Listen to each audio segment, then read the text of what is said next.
नमस्कार, आपका स्वागत है। दोस्तों, हर वर्ष भाद्रपद मास के शुक्ल पक्ष की पूर्णिमा तिथि से आश्विन मास के कृष्ण पक्ष की अमावस्या तिथि तक पितृपक्ष मनाया जाता है।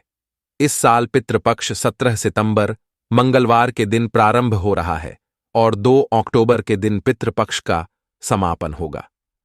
पितृपक्ष 16 दिनों तक चलते हैं। इस दौरान मनुष्य को पितरों की संतुष्टि के लिए उपाय अवश्य करने चाहिए। जो भी पूरी श्रद्धा से अपने पितरों की मुक्ति की कामना करता है, उसके पितृ उसे सुख समृद्धि का आशीर्वाद प्रदान करते हैं।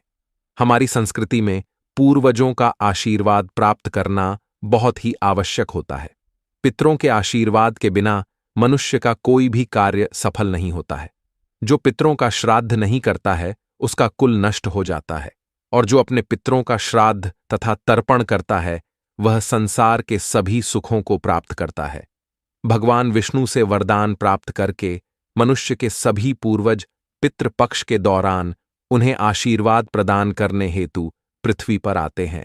वे अपने प्रियजनों द्वारा सम्मान प्राप्त करके बहुत आनंदित होते हैं तथा उनके द्वारा बनाए गए भोजन से संतुष्ट होकर समस्त पितृगण अपने प्रियजनों को आशीर्वाद देकर पुनः पितृलोक में लौट जाते हैं।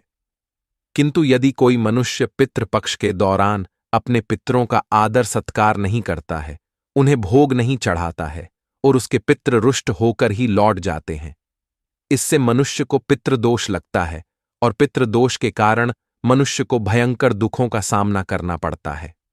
गरुड़ पुराण के अनुसार किसी तीर्थ स्थान पर पितरों के तर्पण और श्राद्ध का विशेष महत्व होता है। ऐसी मान्यता है कि गया और बद्रीनाथ या प्रयाग में श्राद्ध करने से पितरों को मोक्ष की प्राप्ति होती है। इसके अलावा जिन लोगों को विशेष स्थान पर श्राद्ध करना संभव नहीं है, वह घर के किसी भी पवित्र स्थान पर कर सकते हैं। लेकिन ध्यान रहे, पितरों का श्राद्ध शाम के समय अथवा रात्रि के समय कभी नहीं करना चाहिए। पितरों का आवाहन और पूजा केवल दिन में करनी चाहिए।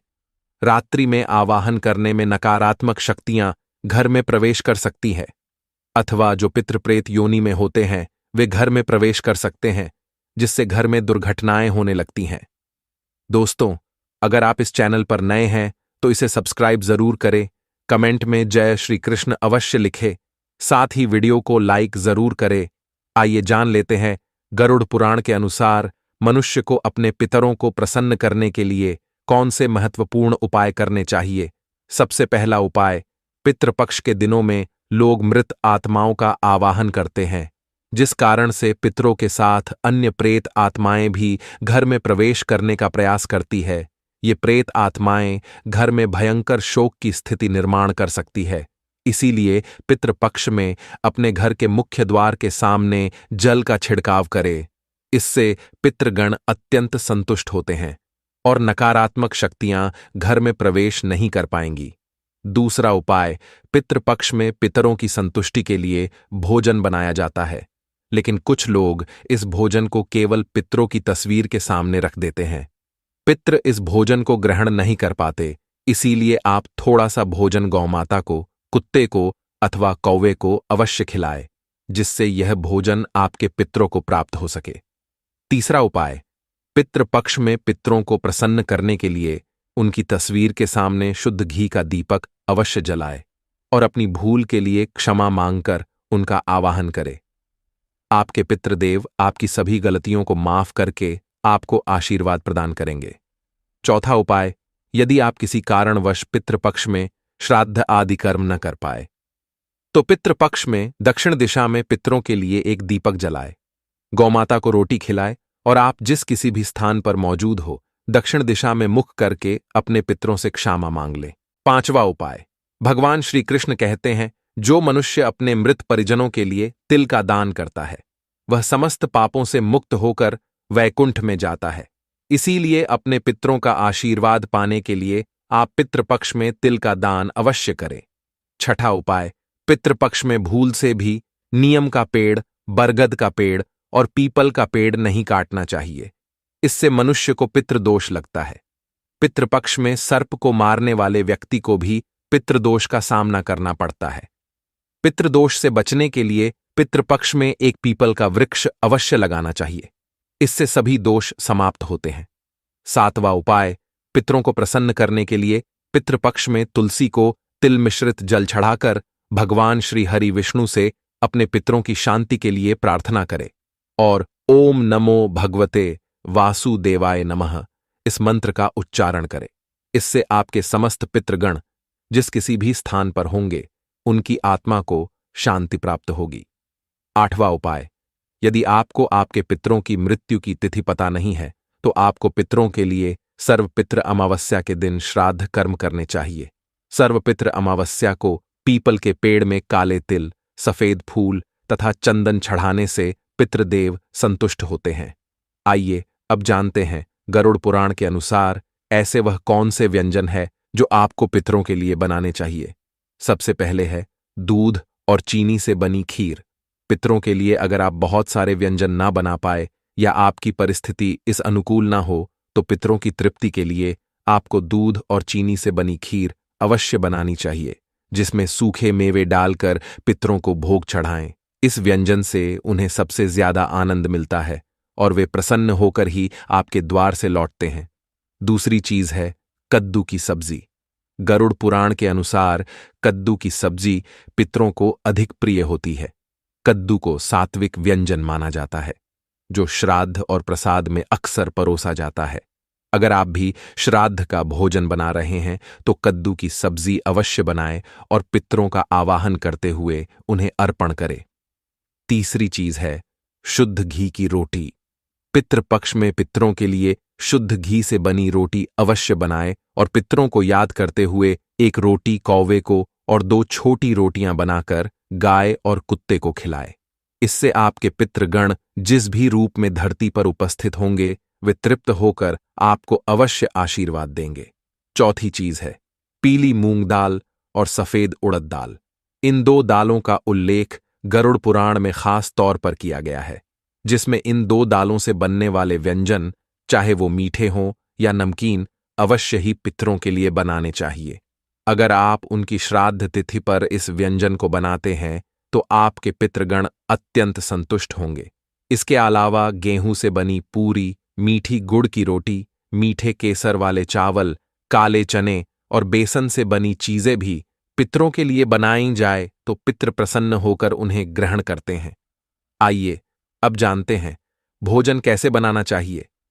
जैसे हम ईश्वर का भोग बनाते समय उस भोजन को नहीं छकते अथवा उसे झूठा नहीं करते हैं, ठीक उसी प्रकार से हमें पितरों का भोजन भी उन्हें अर्पण करने से पहले झूठा नहीं करना चाहिए। भोजन बनाने से पहले आपको पूरी तरह से शुद्ध होना चाहिए। बिना स्नान किए आपको पितरों का भोजन नहीं बनाना चाहिए और जो स्त्री मासिक धर्म में हो उस वक्त भी उन्हें पितरों के भोजन को नहीं बनाना चाहिए। ऐसा भोजन पितृ स्वीकार नहीं करते हैं। पितृ भोजन बनाने से पहले रसोई घर को गंगा जल से स्वच्छ कर लेना चाहिए और यदि गंगा जल ना हो तो साधारण जल छिड़क कर पहले स्वच्छ कर लेना चाहिए। उसके बाद ही भोजन बनाना चाहिए। भोजन बनाने से पूर्व इस मंत्र का जाप अवश्य करें, ओम पितृदेवाय नमः। आइए अब जानते हैं पितरों को किस प्रकार का भोजन नहीं चढ़ाना चाहिए। सबसे पहली बात, कई लोग मानते हैं कि उनके पितरों को मांसाहार भोजन पसंद था तो उन्हें पितृ श्राद्ध पर मांसाहार बनाकर खिलाना चाहिए, किंतु ऐसा करना अनिष्टकारक हो सकता है। जब आपके पूर्वज पितृलोक में प्रवेश करते हैं तो उनका भोजन सात्विक बन जाता है। इसीलिए पितरों के लिए केवल सात्विक भोजन ही बनाएं। तामसिक व्यंजन जैसे प्याज, अदरक और लहसुन आदि का प्रयोग भी श्राद्ध भोजन में नहीं करना चाहिए। ऐसा भोजन पितृदेव स्वीकार नहीं करते हैं। पितृपक्ष के दौरान कभी किसी बुजुर्ग का अपमान नहीं करना चाहिए। इससे हमारे पितृ रूठ जाते हैं और हम उनके आशीर्वाद से वंचित रह जाते हैं। पितृपक्ष में अपने बड़े बुजुर्गों को सम्मान देना चाहिए, उनके हाथों से दान धर्म करना चाहिए। ऐसा करने पर मनुष्य को श्रेष्ठ फलों की प्राप्ति होती है। तो आइए अब जानते हैं पितृपक्ष में कौन से कार्य नहीं करने चाहिए। सबसे पहली बात, शास्त्रों के अनुसार पितृपक्ष में पितृदेवता घर पर किसी भी रूप में पधार सकते हैं। इसलिए घर के द्वार पर आए किसी भी पशु या व्यक्ति का अपमान नहीं करना चाहिए। दहलीज पर आने पर किसी भी शख्स को भोजन कराएं और आदर करें। खासकर यदि घर के द्वार पर कोई गौमाता अथवा कोई कुत्ता आता है तो उसे कभी धुतकारना नहीं चाहिए, बल्कि उनका सम्मान करके उन्हें रोटी अवश्य खिलानी चाहिए।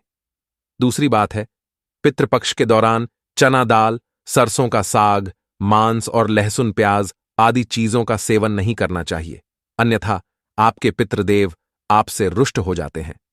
पितृपक्ष में केवल सात्विक आहार ही ग्रहण करे और अपने पितरों को भी सात्विक आहार का भोग चढ़ाए।